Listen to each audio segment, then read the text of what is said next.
지난주 대한예수교 장로회 총회가 은혜 중에 마쳤습니다. 총회장은 부총회장이 자동으로 취임을 합니다. 그래서 언제나 부총회장 선거가 초미의 관심을 끌게 됩니다. 물론 잘못된 관심일 수 있습니다. 총회의 본질이 아닌 엉뚱한 관심이지요. 그러나 하나님이 일하시는 방법은 사람이니 사람의 선택 또한 중요합니다.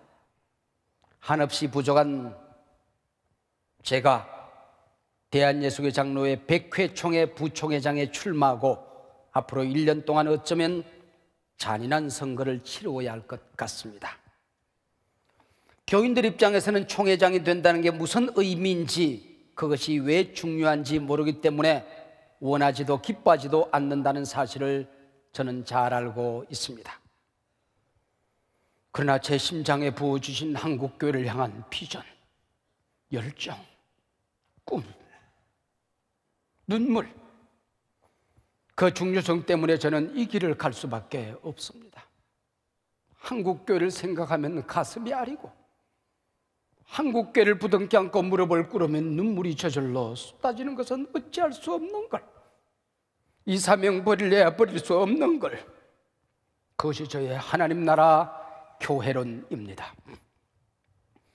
여러분의 목사가 한국교회에 알려진 잘못된 선거 풍토 때문에 하나님의 종으로서의 정도와 품위를 잃고 한국교회를 살리겠다는 비전은 사라지고 한국교회를 망치는 길로 가면 어쩌나 염려하고 있다는 것도 알고 있습니다. 제가 우리 성도님들을 그만큼 맑게 말씀으로 양육했다는 뜻도 됩니다. 제가 리더가 되겠다 나서는 내년은 본교단 100회 총회입니다. 만약 제가 당선된다면 취임하여 활동하는 2017년은 종교개혁 500주년이 되는 해입니다. 100회 총회에서 당선되고 500주년 종교개혁을 이끌어가는 한국교회 지도자로 진정 섬기고 싶습니다. 정말 이 일을 맡아서 해보고 싶은 마음이 있습니다. 그러나 저는 분명히 말씀드립니다. 종교개혁자 루터와 칼빈 선생의 피와 땀 앞에 부끄럽지 않은 길을 걸어가겠습니다. 우상 숭배 거부하고 진리와 정의의 길을 걸어가다가 피 흘려 죽은 믿음의 선진들의 그 길을 타락시키지 않겠습니다. 걸음마 배우고 아장아장 교회로 걸어가 시골 교회 예배당에서 꿈꾸던 어린아이의 그 순결한 꿈을 퇴색시키지 않겠습니다. 의롭게 살기를 원한다면 욕먹고 핍박받는 것을 두려워하지 말라 가르쳐 주신 청소년 시절 거창고등학교 선생님들의 교육을 더럽히지 않겠습니다. 저를 믿고 지금까지 따라와준 한소망 교우들의 기대와 기도를 실망시키지 않겠습니다. 사랑하는 여러분, 이 일은 저 혼자 감당할 수 있는 일이 아닙니다. 저 혼자 이겨낼 수 있는 일이 아닙니다. 그래서 특밤이 끝난 11월 18일부터 다음 총회가 개회되는 300일 동안 연인은 1천 한소망 가족 연속 금식 기도를 요청합니다. 모두들 동참해 주십시오. 늘 부러져 있는 한국교회, 개혁의 대상이 되어버린 개혁교회, 다시는 일어설 수 없을 것 같은 한국교회를 위해서 기도해 주십시오. 부족한 종과 한소망 교회를 위해서도 기도해 주십시오. 여러분과 하나님 앞에 오늘 저는 감히 약속을 합니다. 부정부패 선거하지 않겠습니다. 선거 과정에 소요되리라 여겨지는 비용들이 막대합니다. 다음 세대를 살리는 일에 쓰겠습니다. 총회의 지도자, 특별히 목회자의 역량, 리더십을 강화하는 일에 사용하여 교단과 한국교회를 일으키는 일에만 사용하겠습니다. 하나님 나라 선교를 위해서만 쓰겠습니다. 돈으로 표를 사는 매표 행위하지 않겠습니다. 이 말이 앞선 지도자들이 매표 행위를 했다는 말로 매도되지 않기를 바랍니다. 한국교회 총회 안에 잘못된 관행이나 욕먹을 풍토가 있다면 모두 저의 잘못입니다. 어떤 잘못으로부터도 저는 자유롭지 못합니다. 제가 죄인입니다. 한국교회 안에서 돌을 맞아야 될 한 사람이 있다면 바로 이 한 사람입니다. 내년 저의 선거는 상대 후보와의 싸움이 아니라 저 자신과의 싸움이라고 저는 생각합니다. 저 자신이 잘못된 관행을 과연 이겨낼 수 있느냐는 싸움이라고 저는 생각합니다. 선거 과정에 수백 명 선거 캠프를 꾸려서 수많은 장로님들과 목회자들이 함께 선거를 치르므로 많은 교회의 목회를 어렵게 만드는 그런 일을 하지 않겠습니다. 우리 교회 장로님 두세 분, 그리고 총연의 자원봉사자들과 자전거를 타고 전국을 순회하든지, 아니면 화려하지 않은 자동차를 타고 총대들을 직접 찾아다니며 비전과 꿈을 나누는 한국교회 개혁운동, 부흥운동을 펼쳐가겠습니다. 제가 먼저 달라지겠습니다. 우리 함께 달라집시다. 무릎을 꿇고서라도 매달리겠습니다. 선거를 통하여 한국교회가 개혁되어지고 세상으로부터 칭찬 듣고 새로워지는 생명의 숨소리를 저는 듣고 싶습니다. 이 일이 한국교회 종교개혁의 작은 출발점이 되기를 기도해 주시기 바랍니다. 선거 경비, 즉 부흥 경비를 봉헌하는 일에도 뜻있는 부들은 힘껏 동참해 주시기를 바랍니다. 저의 꿈은 현재로서는 실천 불가능한 일입니다. 한국교회를 대표할 총대들에게 눈물로 호소할 때에 저의 진심이 통하지 않을까 한푼 기대를 해봅니다.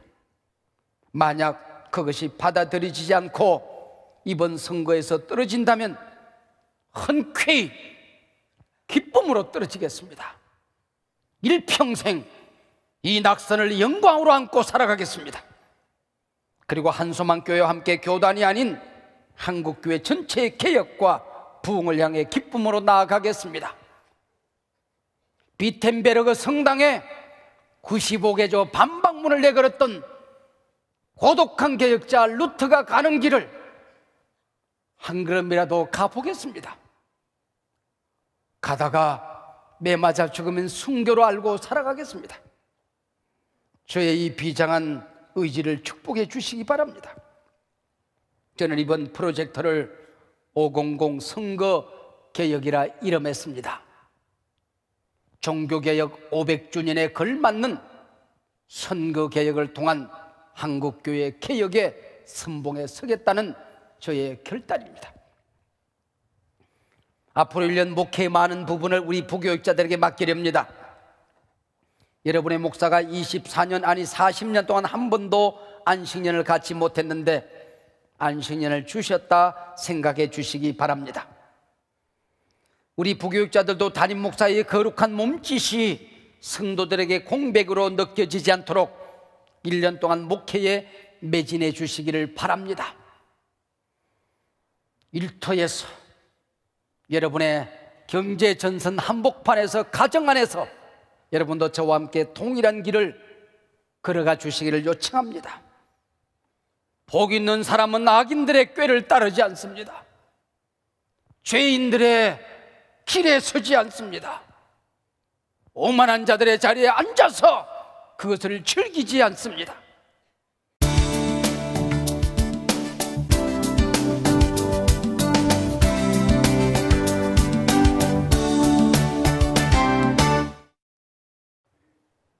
행복지수란 지금 내가 얼마만큼 행복하다고 느끼느냐 하는 것입니다.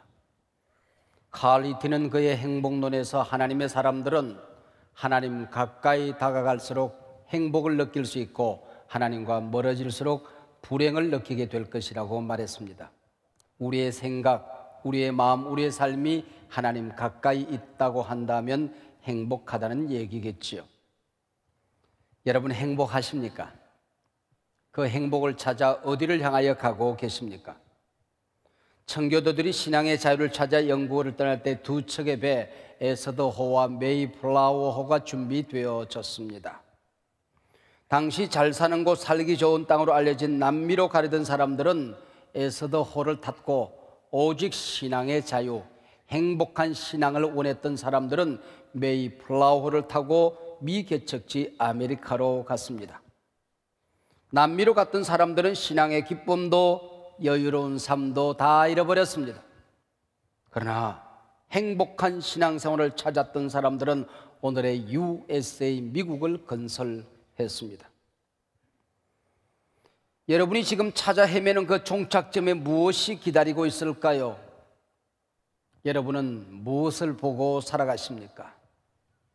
독일 우화 중에 이런 이야기가 있습니다. 한 임금이 두 신하를 불렀습니다. 한 신하에게는 우리나라에 잡초가 얼마나 있는지 조사토록 했습니다. 또 다른 한 신하에게는 우리나라에 꽃들이 얼마나 널려져 있는지 조사토록 했습니다. 1년이 지난 후 잡초의 종류를 연구하던 신하는 우리나라는 온통 잡초 나라입니다.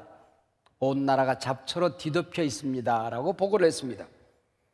꽃을 찾아 나섰던 신하는 우리나라는 온 국토가 수많은 꽃으로 뒤덮여 있습니다. 지금 우리는 꽃동산에 살고 있습니다 라고 보고를 했습니다. 여러분은 지금 잡초와 함께 살고 있습니까? 아니면 꽃과 함께 살고 있습니까? 오늘 여러분의 눈에는 잡초가 보입니까? 아니면 꽃이 보이십니까?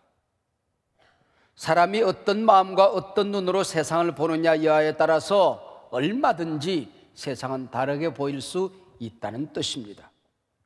오늘 본문은 시편 1편입니다. 히브리인들은 가장 중요한 것, 특히 강조하고자 하는 내용을 앞에 놓는 습관이 있습니다. 그런 점에서 시편 1편은 시편 전체의 주제요 서론이라고 할 수 있습니다. 그 주제는 행복한 사람들입니다. 그래서 오늘 설교 제목이 행복한 사람들입니다. 옛말에 망하는 놈은 뒤로 넘어져도 코가 깨지고 복 있는 사람은 앞으로 넘어져도 돈보따리 금덩어리 주워서 일어난다고 합니다. 경상도에서 목회하는 목사님이 그 마을 사람들에게 오늘 시편 1편의 말씀을 알아듣기 쉽게 하고 싶었던지 경상도 방언으로 번역해서 인터넷에 이렇게 올려놓은 걸 보았습니다. 복 있는 사람은 이제 못된 얼라들의 꼼수를 따라가지 않는기라. 그렇고 죄를 짓는 얼라들과 함께 놀지도 않고 모가지 빳빳하게 힘주고 어시되는 눈꼴 사나운 얼라들 사이에 꼽사리 끼지도 않는기라. 니는 어떻노? 내 말 잘 듣거래. 그런데 복 있는 사람은 이제 죽으나 사나 여호와의 율법을 억수로 좋아하며 밤잠도 안 자고 그 율법을 막 깊이 묵상하는 사람이 아닌게배. 그 사람은 또랑가에 심어놓은 나무가 사시사철 먹음직스러운 열매를 맺고 그 이파리가 시퍼런 것 같이 그 하는 일들이 모두 다 억수로 잘 되는 기라. 악인들 가들은 바람에 펄펄 날리는 건물과 같은 기라. 억수로 안 됐지. 그렇기 때문에 나쁜 얼라들은 불구덩이 심판을 배겨내지 못하고 죄를 짓는 얼라들이 의로운 사람들 틈에 꼽사리 낄 수도 없다 아이가. 참말로 의로운 사람들의 길은 여호와께서 복을 주시지만 나쁜 얼라들은 끝장나는 기라. 니들도 조심하거래. 알겠지? 알겠지? 진실하게 자기 자신에게 물어보십시오. 난 참 행복한 사람인가? 여러분이 아는 사람 가운데 어느 정도가 되면 행복할 것 같습니까? 여러분의 이상적으로 생각하는 그 사람 가까이 가서 보면 우리와 똑같은 문제 가지고 살아갑니다. 아픔, 근심, 염려, 걱정 다 그들에게도 있더라고요. 사람들은 어떤 환경, 어떤 여건을 얻으면 행복할 것이라고 생각합니다. 조금 더 가지면, 조금 더 배우면 행복할 것이라고 생각을 하지요. 우리나라에 제법 잘 사는 사람들 100여 명, 최고의 학위를 가진 사람 100여 명을 모아놓고 물었더랍니다. 참 행복하십니까? 87%의 사람들이 No, 아니라고 대답을 했습니다. 13%의 사람들만이 Well, 글쎄요라고 대답을 했습니다. 미국 워싱턴 소니엠 박물관에 가면 세계 최고의 다이아몬드가 소장되어 있습니다. 인도산 45캐럿 다이아몬드의 이름은 호프, 희망의 다이아몬드입니다. 근데 이 보석을 소유했던 모든 사람들은 한결같이 비극적인 종말을 맞이했습니다. 첫 번째 이 보석을 소유했던 사람 페르시아 총독은 이 보석을 도둑들에게 빼앗기고 그 자리에서 살해당합니다. 두 번째 소유자는 페르시아 국왕이었습니다. 그도 역시 발랑군에게 처형을 당합니다. 세 번째 소유자 프랑스 루이 14세에게 넘겨졌으나 그도 단 한 번 목에 걸어보고 천연두에 걸려 죽습니다. 이어 왕비 마리앙뚜 아네트의 소유가 되었습니다. 그녀도 단두대 이슬로 사라지지요. 결국 이 보석은 영국 최고의 재벌 헨리 필립 호프에게 넘어가 자기 이름을 따 희망의 다이아몬드가 되었으면 좋겠다 생각해서 호프 다이아몬드라 이름을 붙였지만 이날부터 호프 가문은 몰락을 합니다. 두려움에 아무도 이 다이아몬드를 소유할 사람이 없었던지 미국 워싱턴 소니엔 박물관에 보관하게 되었다고 합니다. 그럴 것 같으면 놔주지 하고 여기 한 사람 저기 한 사람 눈이 반짝 빛났습니다. 가지고 싶은 것 가져보면, 남들보다 좀 더 가지면, 남들이 갖지 못한 것 가지면 우리는 행복할 것이라 생각을 합니다. 그러나 기억하십시오. 어떤 여건이, 어떤 환경이, 어떤 소유가 나를 행복하게 하는 것 아니라는 것입니다. 행복은 나 자신 안에 있습니다. 복된 환경이 있는 것이 아니라 복된 존재가 있는 것입니다. 오늘 본문을 잘 보세요. 복 받은 사람은 너 아닙니다. 복 가진 사람은 그런 말 없습니다. 복 있는 사람은 존재를 얘기하고 있는 것입니다. 제게 사람들이 봄, 여름, 가을, 겨울 가운데 어떤 계절을 제일 좋아합니까? 라고 물어보면 저는 언제나 한결같은 대답을 합니다. 사시사철을 좋아합니다. 여러분, 봄에 막 돋아나는 새싹들의 연초록빛을 아십니까? 저는 그 빛을 미치도록 좋아합니다. 여름에 울창한 숲을 보느라면 생기가 용솟음 차오릅니다. 가을의 단풍과 쌀쌀한 날씨, 풍성한 열매는 내 인생의 의미와 보람을 가져다 줍니다. 겨울날 쨍하고 추운 날씨는 정신이 번쩍 들어좋습니다. 밤이 길어서 묵상하기 좋고 공부하기 좋아서 좋습니다. 혹자들은 봄에 꽃샘 바람 싫고, 여름은 덥고 땀이 나서 싫고, 가을은 처량하고 허무해서 싫고, 겨울은 눈도 바람도 추위도 싫다는 사람들이 있습니다. 이런 사람들은 어디에 갖다 두어도 불평, 원망할 수 있는 사람들이죠. 행복한 사람은 일이 많으면 열심히 일해서 좋습니다. 일이 적으면 좀 여유로워서 좋습니다. 건강하면 활기차게 일해서 좋습니다. 잠시 아파 누워보면 기도할 수 있어서 좋습니다. 순탄할 때 감사할 수 있고, 역경 가운데 나 자신을 단련하고 내 영혼을 정화시킵니다. 겸손을 배우는 시기가 되는 겁니다. 적어도 복은 소유의 문제가 아니라 복 있는 존재가 되는 것입니다. 어떤 사람이 자기 자신은 꼭 지옥에 갈 수밖에 없겠다 생각하고 불안, 걱정 가운데 살았는데 아니나 다를까 시름시름 앓다가 죽었어요. 저 세상에 섰는데 베드로가 그러더랍니다. 지옥 갈라요? 천국 갈라요? 아니, 너 지옥 가 그러면 끝날 터인데 선택권이 주어졌습니다. 이왕 선택할 바에는 베드로 사도에게 부탁을 했습니다. 천국 구경, 지옥 구경 한 번만 하면 좋겠습니다. 그러라고. 천국에 갔더니 아침부터 저녁까지 찬송을 부릅니다. 하나님 앞에 예배합니다. 천군 천사들과 함께 하루 종일 예배하고 노래합니다. 며칠 지나는데 답답해서 견딜 수가 없더랍니다. 지옥에 구경삼아 내려갔더니 카지노 있지요, 술집 있지요, 아가씨들 있지요, 시끌벅적 야단 법석입니다. 얼마나 친근한지 늘 그 무대에서 놀지 않았습니까? 그래서 올라와서 베드로에게 난 아무래도 지옥 체질인 것 같습니다. 지옥 가겠습니다. 그랬더니 그러라고. 내려가서 봤더니 웬걸 펄펄 끓는 가마솥에 징그러운 벌레들, 그냥 온 불구덩이에다가 온 천지가 냄새투성입니다. 안내하는 천사에게 항의를 했답니다. 카지노 술집 아가씨들 다 어디 갔냐고. 그랬더니 안내하는 천사가 그러더래요. 아까 당신이 본 것은 광고요 그러더랍니다.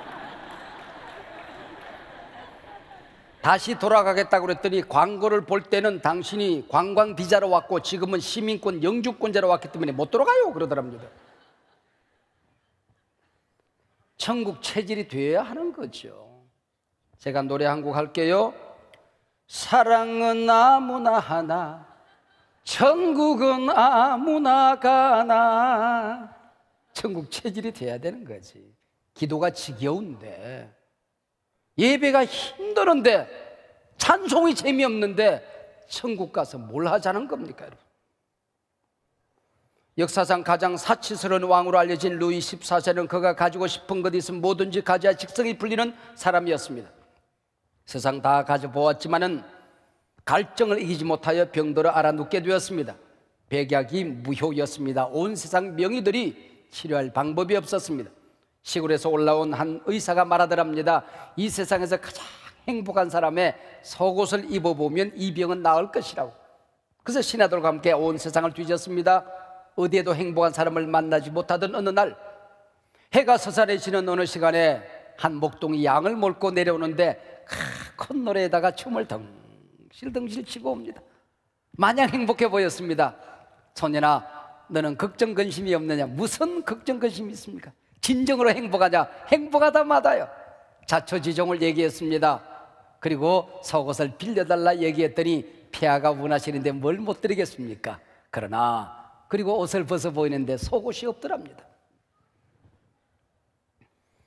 행복이란 것은 환경의 문제가 아니구나. 행복의 옷은 남의 것 빌릴 수 있는 것도 아니구나. 여러분, 빌려 입으려고 하지 마세요. 여러분의 행복의 옷을 만들어 입으시기를 바랍니다.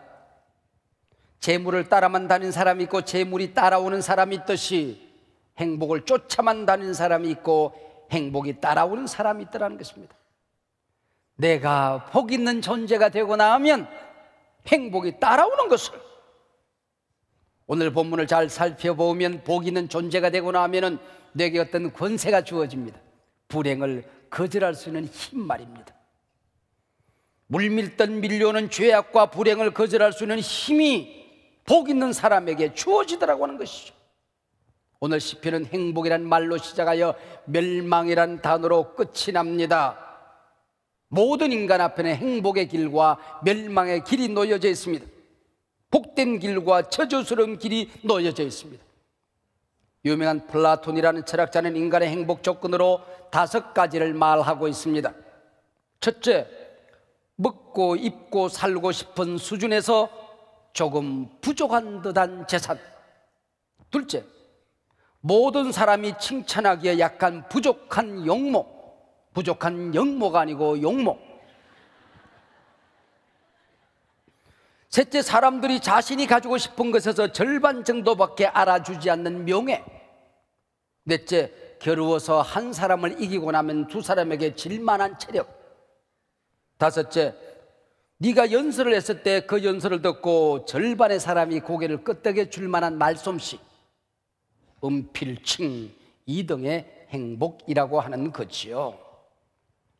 플라톤은 이 5가지가 있으면 행복할 줄 알라고 말했습니다. 옛 철학자의 겸양의 미덕을 볼 수가 있습니다. 플라톤이 생각하는 행복의 조건이라는 완벽하고 만족할 만한 상태에 있는 것이 아니라 조금은 부족하고 조금은 모자라는 상태를 말합니다. 무슨 말인지 아시겠습니까? 항상 기도하지 않고는 살 수 없는 사람을 말하는 것입니다. 기도하지 않고는 어떤 한 문제도 해결되지 않는 사람, 기도하지 않고는 하루도 온전하게 넘길 수 없는 사람, 그가 행복한 사람이라는 것입니다. 여러분, 기도거리가 있을 때 행복한 줄 아시기를 바랍니다. 복 있는 사람은 악인들의 꾀를 따르지 아니하며 죄인들의 길에 서지 아니하며 오만한 자들의 자리에 앉지 아니하며. 1절은 히브리 문학에서 가장 탁월한 기법 중 하나인 삼중병행절로 구성되어져 있습니다. 첫째는 따르다, 서다, 앉다라는 동사병행귀입니다. 둘째는 꾀, 길, 자리입니다. 마지막 세 번째는 악인, 죄인, 오만한 자라는 병행귀입니다. 처음에는 작은 악을 생각합니다. 그러다가 한번 행동으로 옮겨봅니다. 거기서 재미를 느끼기 시작합니다. 한 걸음 두 걸음 옮겨가다가 아예 퍼지를 않습니다. 그리고 그것을 즐깁니다. 그러다가 망해가더라 하는 거죠. 오늘 본문이 말하는 행복이 무엇입니까? 악인들의 꾀를 거절해보는 겁니다. 세상 사람들이 잘못된 길인 줄 알고 가는 그 길을 거절해보는 겁니다. 언제나 편안하고 익숙하게 퍼져 앉아있던 그 자리를 틀고 일어나는 겁니다. 잘못된 관행을, 세상 사람들이 사는 방법을 거역해 보는 것입니다. 당당함의 행복입니다. 내가 제대로 살고 있다는 자신감을 말하는 것입니다. 하나님의 자녀로서 적어도 자존감을 지켜가는 것입니다. 자신이 달라지고 있다는 데서 오는 행복을 말하는 것입니다. 내가 지금 예수 안에서 조금씩 달라지고 있다. 그것이 행복이라는 것입니다. 지난주 대한예수교 장로회 총회가 은혜 중에 마쳤습니다. 총회장은 부총회장이 자동으로 취임을 합니다. 그래서 언제나 부총회장 선거가 초미의 관심을 끌게 됩니다. 물론 잘못된 관심일 수 있습니다. 총회의 본질이 아닌 엉뚱한 관심이지요. 그러나 하나님이 일하시는 방법은 사람이니 사람의 선택 또한 중요합니다.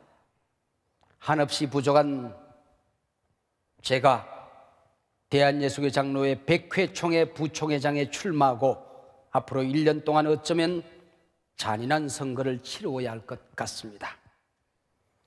교인들 입장에서는 총회장이 된다는 게 무슨 의미인지, 그것이 왜 중요한지 모르기 때문에 원하지도 기뻐하지도 않는다는 사실을 저는 잘 알고 있습니다. 그러나 제 심장에 부어주신 한국교회를 향한 비전, 열정, 꿈, 눈물, 그 중요성 때문에 저는 이 길을 갈 수밖에 없습니다. 한국교회를 생각하면 가슴이 아리고, 한국교회를 부둥켜 안고 무릎을 꿇으면 눈물이 저절로 쏟아지는 것은 어찌할 수 없는 걸, 이 사명 버릴래야 버릴 수 없는 걸, 그것이 저의 하나님 나라 교회론입니다. 여러분의 목사가 한국교회에 알려진 잘못된 선거 풍토 때문에 하나님의 종으로서의 정도와 품위를 잃고 한국교회를 살리겠다는 비전은 사라지고 한국교회를 망치는 길로 가면 어쩌나 염려하고 있다는 것도 알고 있습니다. 제가 우리 성도님들을 그만큼 맑게 말씀으로 양육했다는 뜻도 됩니다. 제가 리더가 되겠다 나서는 내년은 본교단 100회 총회입니다. 만약 제가 당선된다면 취임하여 활동하는 2017년은 종교개혁 500주년이 되는 해입니다. 100회 총회에서 당선되고 500주년 종교개혁을 이끌어가는 한국교회 지도자로 진정 섬기고 싶습니다. 정말 이 일을 맡아서 해보고 싶은 마음이 있습니다. 그러나 저는 분명히 말씀드립니다. 종교개혁자 루터와 칼빈 선생의 피와 땀 앞에 부끄럽지 않은 길을 걸어가겠습니다. 우상 숭배 거부하고 진리와 정의의 길을 걸어가다가 피 흘려 죽은 믿음의 선진들의 그 길을 타락시키지 않겠습니다. 걸음마 배우고 아장아장 교회로 걸어가 시골 교회 예배당에서 꿈꾸던 어린아이의 그 순결한 꿈을 퇴색시키지 않겠습니다. 의롭게 살기를 원한다면 욕먹고 핍박받는 것을 두려워하지 말라 가르쳐 주신 청소년 시절 거창고등학교 선생님들의 교육을 더럽히지 않겠습니다. 저를 믿고 지금까지 따라와준 한소망 교우들의 기대와 기도를 실망시키지 않겠습니다. 사랑하는 여러분, 이 일은 저 혼자 감당할 수 있는 일이 아닙니다. 저 혼자 이겨낼 수 있는 일이 아닙니다. 그래서 특밤이 끝난 11월 18일부터 다음 총회가 개회되는 300일 동안 연인은 1천 한소망 가족 연속 금식 기도를 요청합니다. 모두들 동참해 주십시오. 늘 부러져 있는 한국교회, 개혁의 대상이 되어버린 개혁교회, 다시는 일어설 수 없을 것 같은 한국교회를 위해서 기도해 주십시오. 부족한 종과 한소망 교회를 위해서도 기도해 주십시오. 여러분과 하나님 앞에 오늘 저는 감히 약속을 합니다. 부정부패 선거하지 않겠습니다.